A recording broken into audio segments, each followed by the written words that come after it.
E a relação do presidente da Câmara, Arthur Lira, com o governo federal parece seguir bem delicada. Ontem, você lembra que falamos sobre os recados que ele passou ao governo depois de criticar publicamente Alexandre Padilha, responsável pela articulação política de Lula. Apesar de dizer que não iria comentar publicamente as declarações do petista, que diz que Padilha vai continuar aí um bom tempo no governo, hoje a discussão lá no Congresso é sobre Lira querer pautar assuntos que são de interesse da oposição. Neila Guimarães, conta pra gente que assuntos são esses e como é que tá o clima por aí. Oi, Rafa, boa tarde a você, boa tarde a todos que nos acompanham aqui no nosso boletim. Olha, eu estou aqui no Senado, mas ali na Câmara dos Deputados a pauta está quente, viu? Isso porque os parlamentares entendem que Arthur Lira vai sim pautar assuntos de interesse da oposição.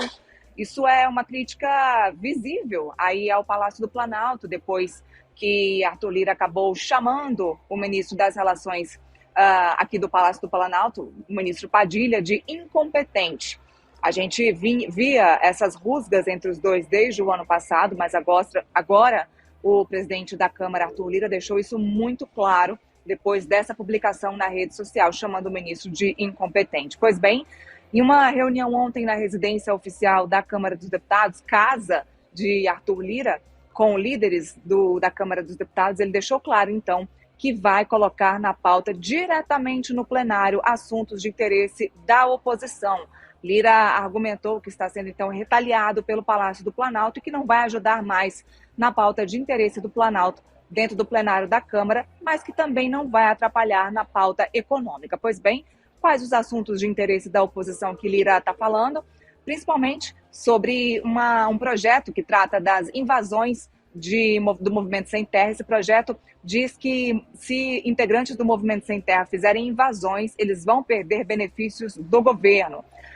Um outro assunto também que Lira tratou é de instalar simultaneamente 5 CPIs na Câmara dos Deputados, com assunto ainda não determinado. E a gente lembra que o número máximo de CPIs para estar correndo ao mesmo tempo são 5. Então ele vai colocar 5 CPIs ao mesmo tempo em um ano eleitoral. Então é um ano que parlamentares, a partir do mês de maio, de junho, depois das festas juninas, vão acompanhar os seus prefeitos, os seus vereadores nas suas bases nesse ano eleitoral. Então essa discussão em CPI vai ficar esvaziada. Pois bem, Lira ainda discutiu um outro assunto. Diz que vai criar grupos de trabalho para criar, então, uma proposta de emenda à Constituição para trabalhar essas PECs sobre foro privilegiado e sobre fake news.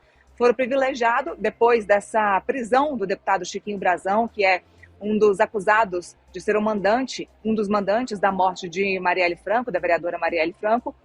Ele, depois dessa prisão de Chiquinho Brazão, então, veio essa história aqui, aqueceu essa história de criar uma PEC sobre foro privilegiado dentro do Congresso Nacional. Inclusive, nos bastidores, Rafa, a gente sabe que até mesmo parlamentares, até mesmo deputados que votaram de forma favorável pela prisão de Chiquinho Brazão, agora estão favoráveis pelo parecer dessa PEC do foro privilegiado. Essa PEC diz o seguinte, que parlamentares serão julgados em primeira instância. Eles não querem mais ser julgados pelo Supremo Tribunal Federal. De acordo com o texto dessa PEC, só seriam julgados pelo Supremo Tribunal Federal o presidente da República, o vice-presidente da República, o presidente da Câmara e o presidente do Senado. Então, isso aí tornaria mais restritos os julgamentos do Supremo Tribunal Federal. Lembrando também que o STF retomou na semana passada a votação do foro privilegiado e já tem maioria pelo foro privilegiado, inclusive para continuar julgamentos de quem tem foro privilegiado até mesmo